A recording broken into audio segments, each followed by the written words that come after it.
Hey guys, it's Bree here at Blossom and Branch, and it's almost 100 degrees, so I am waiting for the sun to go down in the field a little bit before I show you what I wanted to talk about in tonight's video, which is cover cropping in the garden, and not just cover cropping, but specifically how to terminate your cover crops. Cover cropping in the garden can be really intimidating, and usually that's because we're not ever sure how to terminate. At least when I started out with cover cropping, I didn't really know how. Now, while I'm a 5th generation farmer, my dad and my grandpa were of the generation that didn't really cover crop anymore because in the 40s, they started using anhydrous ammonia as fertilizer early on, and that was supposed to be this miracle fertilizer. And so farmers kind of stopped cover cropping. So this is not something that I was taught, but it is something that we are working on incorporating on our home farm in southern Minnesota, which has just about 200 acres. So we've been experimenting a lot with cover cropping here at the farm, and then working on kind of trialing some things so that we can scale them up to larger scale agriculture. But it can be intimidating in the garden to start cover cropping, and that is often because we're not sure what termination is. We don't know how to kill it. So let's start at the basics. What is a cover crop? A cover crop is plants that have the purpose of enriching the soil, of enriching the microbial life. They really have typically a purpose to serve in your garden. So they are not plants that you are going to harvest.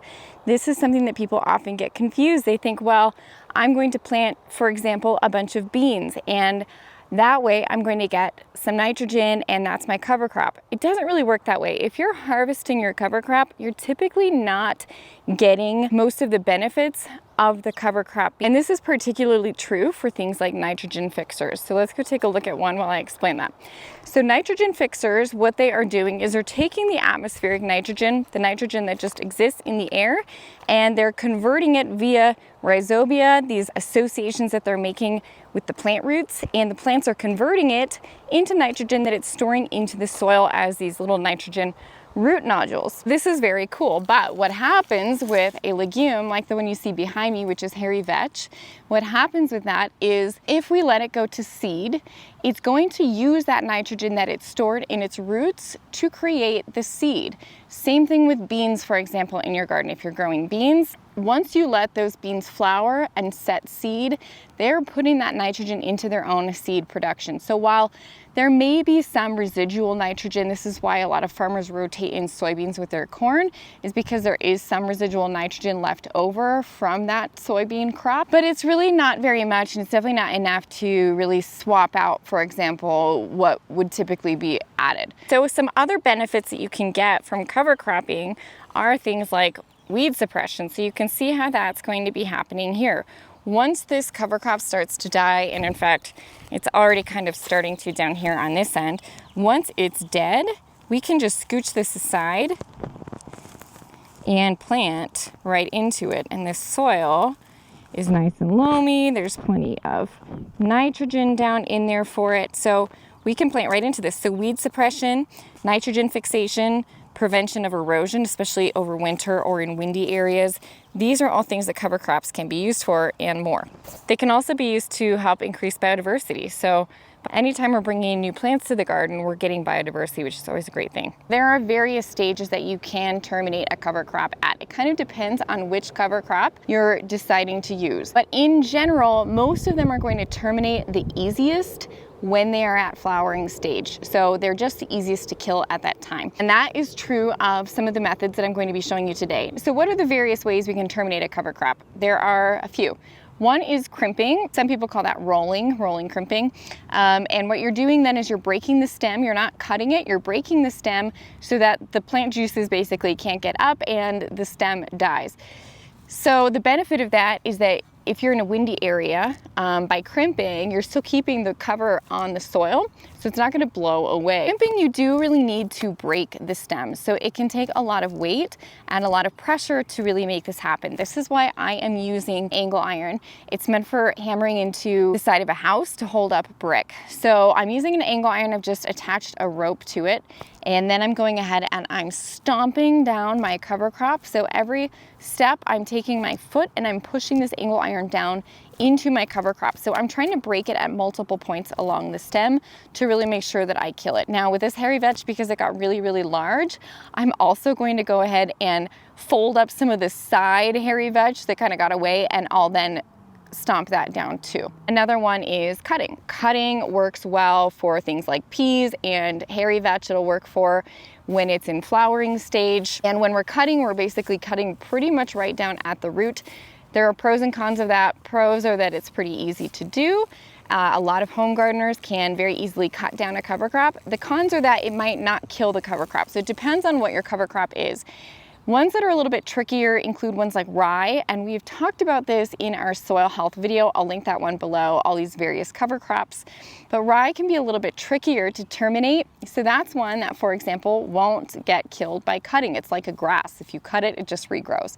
The same thing can be true of some like oats. So if we try to kill our oats before they're at flowering by cutting, they usually will regrow. Now the good news is there are helpful charts for all of this stuff online, and in our book coming out this winter, we'll have guides on all of these how-to termination steps, types of termination for various cover crops, etc. So we've gone over crimping, we've gone over cutting. There is also tarping, so where we just lay a tarp right over the crop and basically solarize it. So you can also crimp it first and then tarp it. You can cut it first and then tarp it. If it's very small, you can just go ahead and tarp it. You don't have to crimp it or cut it first. And tarping can be a good way to kind of give yourself a little insurance. So say you're not sure if you're going to be able to kill your cover crop. Let's say it's not at flowering stage, so it's not quite ready to terminate by the method that you've selected. Tarping is a good backup. So you can terminate it by cutting it down, and then if you're not sure if it was at the right stage, tarp it for a week just to be sure. And I usually like to tarp after I terminate anyway, just because it prevents weeds from moving in there kind of in the interim while we're waiting to plant the next crop that would be going into these beds. Tarping, especially if you're getting sunny, hot weather, can be helpful just to really make sure it's fully killing the cover crop. Now, I'm using my old plastic silage tarp. I don't love using plastic in the garden, but if it's for a week, I don't feel as bad about that as I do, for example, leaving it on for a long period of time. But if you don't like using it, you can also smother it out with something like plywood or sheet metal, if you can get that, and just really anything that's gonna keep the light out and gonna put some pressure down on that cover crop will work the same way. So just for a little perspective, it is now June 5th, and we are about 2 weeks past our last frost. So I'm terminating a couple of these a little bit late because we wanted to take photos, and we also wanted to do this video. And we've just gotten time after our peony harvest. So behind me, we have one of our cover crops looking really nice and full. So at this stage, we're past last frost. So the things that I'm gonna be planting into these beds are going to be direct sown. Things like second successions of beans, second successions of zinnias, or you could do cosmos if you grow those. Really anything that grows quickly from direct sow, or your late summer crops could go in here too. I personally find that things like my pumpkins, my squashes tend to do better when I sow them late anyway. So being a couple weeks past our last frost is not a big deal, but if you're in a shorter growing zone, it might be. If you're in a shorter growing zone, like we mentioned earlier, and you need to terminate a little bit earlier so that you can get your plants in the ground as soon as you can, you could always terminate before your last frost, even when your plants are small, and just make sure you tarp it to really make sure that you do kill them before you plant into it. The reason we really want to make sure that they're dead before we plant into it is because if you plant into a cover crop that hasn't been fully killed, you're going to have kind of a mess on your hands. Those cover crops keep growing. For example, if you're planting tomatoes in there, they would really interfere with your tomatoes' ability to grow. So here you can see our hairy vetch that's been terminated. And there's still some pollinators down in here trying to get the last of these flowers. Don't worry, there are plenty more where that came from, so you don't have to feel bad, they are fine. And this is the hairy vetch, so we terminated this one with a crimper, and I'm gonna show you exactly how we do that at home because I don't have really any fancy tools or equipment. I just use an angle iron, which is a piece from the hardware store used to attach bricks. And we use that angle iron and we tie a rope to it and we just go along and stomp this down. Oh my goodness, there's 2 queen bumblebees flying around here. Okay, but I digress. Over here you can see one of our cover crop rows that's been terminated by tarp. So this one I terminated a little bit early. So this is an example of if you needed to terminate before it was really at flowering stage. You can hear it's crunchy and dry in here. So we killed this one off just by tarping it. And then again, we'd be planting directly into the soil. We just scooch this aside and we just plant right in here. So tarping, very easy way to do it, especially if you're doing a cover crop in a big space. But if you're interplanting your cover crop with some other plants, it can be a little bit difficult to use the tarping method because sometimes you don't have a big enough space in your garden that you've cover cropped. All right, let's go down and take a look at another cover crop because I want to show you there is another process of terminating, and I've done a little bit here. And this that we use in here was tillage. And typically, I don't like to till, especially annually, but I also don't like to get attached to dogmas about tillage because there are times where tillage can be helpful. So, for example, the first time you're establishing a bed, especially if you're in clay soils like I am, you know, I'm not a strict no-till person. I practice permaculture really here on the farm, regenerative ag, but that being said, I do see the value in tillage under certain situations. It's a tool in our toolbox. And one of those situations can be when we're doing some cover cropping and we want to speed up the process of adding organic matter into the soil. Because while roots add organic matter and certain cover crops will add more organic matter than others, the ones with really extensive roots, for example, there are also some that are quick growing and easy to grow, and we just want to get some organic matter quickly into the soil. And this is an example of where we had some oats and peas growing, and we decided to just do a little section of tillage. And you can see what happens is these cover crops get worked down into the soil. Now we need to let them die. So now I would let this sit and kind of decompose for at least a week, and ideally more like 2 weeks. And we could still tarp this off too because it'll speed up the process a little bit. If your cover crop has a lot of growth on it, so this cover crop here is oats and peas. We sowed this in the spring, and we're going to talk about timing here in a second. But we sowed this one in the spring and about 6 weeks before our last frost. And you can see that it had a decent amount of growth. I mean, not a ton, but decent. Here's these peas. But you can see there's some nitrogen nodules here on that. This is a tiny bit of root. Now these are pretty dry because we haven't gotten rain for a while. And so they're actually already starting to die on their own. This is why I like to do peas in the spring as a cover crop, because they will start to weaken and they're pretty easy to terminate, even if they're not at flowering stage. So these ones are not at flowering stage, but they really don't like heat. So if I go ahead and cut these back, they might regrow a little bit, but not very much at all. But what did happen in here is as I was trying to use my little electric tiller, now I have a stronger powered tiller, but most people don't have one of those. So I don't usually like to show it because it's not super attainable for the home gardener.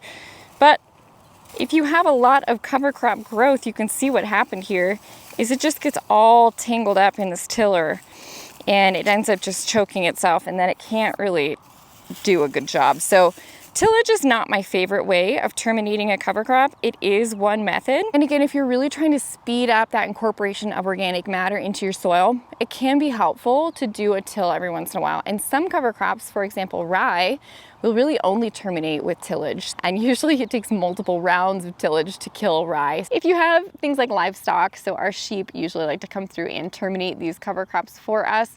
So I'm gonna let them finish up because they're also going to be adding some good things like their manure and their urine to our soil, which are going to really boost the microbial population in here. So I'm gonna let them finish what I haven't terminated today. Now there is another way that we can terminate cover crops, and this is honestly one of my favorite ways because it's kind of the lazy gardener's way of terminating cover crops, and that is Winterkill. So if you're in a zone where it gets cold, where you get a frost, you can select crops that will Winterkill. Now, various cover crops will winter kill in different temperatures. So you will need to be mindful of how cold does it get and at what temperature will this cover crop die? Will it die in my winter? An example of this is oats and peas. So oats and peas is a great one for me to sow in late summer because it puts on some good growth pretty quickly. I get some nitrogen fixation from the peas.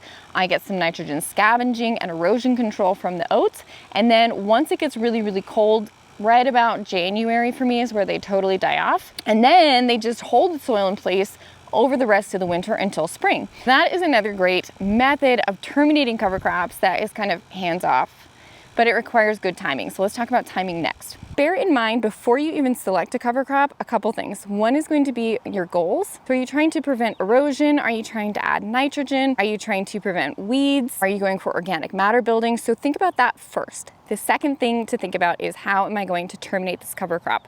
What tools do I have at hand? Can I tarp this area? Do I have a tiller? And if not, then maybe go with one that you can easily cut to terminate. You also want to think about timing. So will I be able to terminate this at the right time? So today we are talking really mostly about termination, but I also want to make sure that I mention timing. This video isn't strictly about timing. We'll be doing another one of those later in the season, but timing can be really important with cover cropping. Now I am zone 5-6. My last frost is typically mid to end of May, and my first frost is typically early October.